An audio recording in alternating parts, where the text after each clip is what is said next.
Assalamualaikum, selamat datang di pembahasan kita kali ini. Coba deh, pernah nggak sih Anda lagi duduk diam, terus tiba-tiba kepikiran, wah ternyata kurangku banyak banget ya? Ya, kita semua pasti berusaha tampil sesempurna mungkin setiap harinya. Tapi jauh di lubuk hati, kita tahu persis ada sisi-sisi gelap atau aib yang benar-benar kita tutup rapat-rapat. Nah, di pembahasan kali ini, kita bakal ngomongin sebuah rahasia. Sederhana sih kedengarannya, tapi prakteknya berat luar biasa.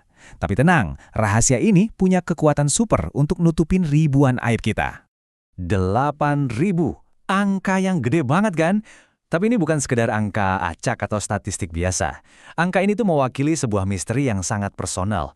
Sesuatu yang berat banget, yang diam-diam kita pikul setiap hari. Bayangin aja, gimana kalau setiap kesalahan kecil yang Anda buat, setiap niat yang melenceng, dan setiap kelemahan karakter itu dihitung satu persatu?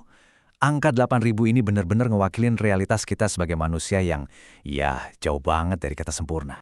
Bagian pertama, misteri 8.000 aib. Oke, mari kita bedah sama-sama nih renungan dari para ulama tentang misteri ini. Berapa banyak aib anak Adam? Jujur ya, ini pertanyaan yang kelihatannya simpel banget, tapi justru jadi pembuka dialog yang luar biasa mendalam dari para ulama klasik kita. Pertanyaan yang mungkin kita sendiri ngeri buat nanyain ke diri sendiri pas lagi ngaca.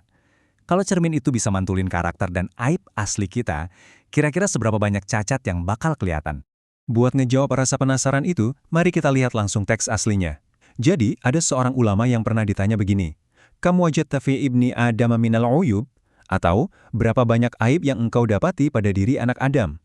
Beliau jawab, kalau aib manusia itu pada dasarnya kelewat banyak, nggak bisa dihitung.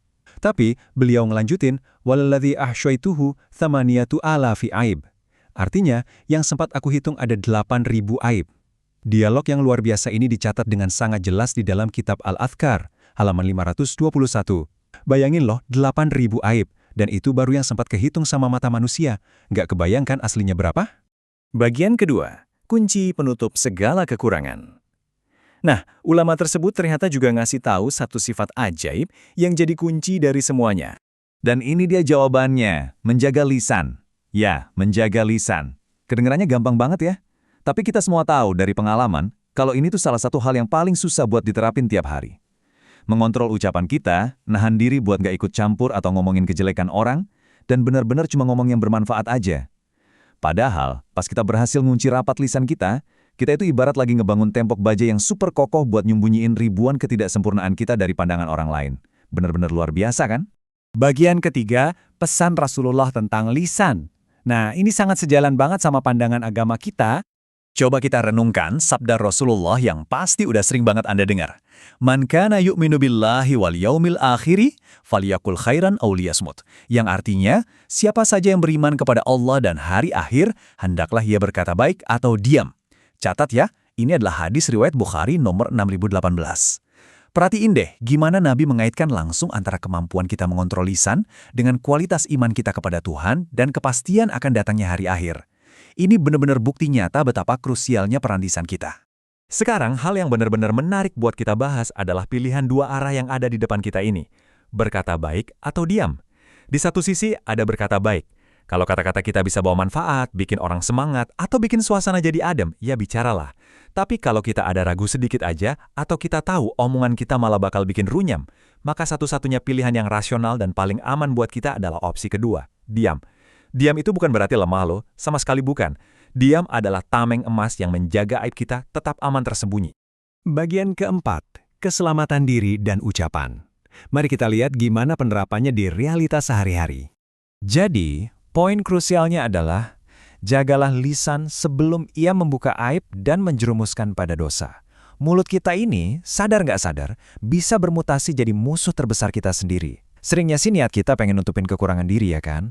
Tapi, karena lidah nggak bertulang dan kita gagal ngerem, ucapan kita justru malah ngebongkar semua sisi gelap kita ke publik. Tanpa sadar, kita sendirilah yang lucutin kedok 8.000 aib kita gara-gara obrolan yang nggak penting, gibah, atau perdebatan yang nggak ada ujungnya. Ngelihat betapa beratnya tugas buat ngejaga lisan, apalagi di zaman sekarang yang apa-apa gampang banget diomongin, mari kita sejenak turunin tempo kita. Kita merenung dan berdoa sama-sama. Semoga Allah senantiasa menjaga lisan kita, ngasih kita kepekaan untuk menahan setiap kalimat yang gak berguna, dan dengan rahmatnya, sudi menutup rapat-rapat semua aib-aib kita yang luar biasa banyaknya itu. Dan menghiasi kita dengan akhlak yang mulia. Amin. Biarkan makna dari doa ini benar-benar meresap ke dalam hati dan pikiran kita. Karena pada akhirnya, akhlak yang mulia itulah yang bakal jadi perhiasan sejati dan identitas asli kita sebagai manusia. Dan itu semua selalu berawal dari lisan yang terjaga dan hati yang tertata. Allahu a'lam bisyawab. Semoga konten ini bermanfaat. Jangan lupa sebarkan kebaikannya dengan tombol share dan dukung kami dengan like dan subscribe.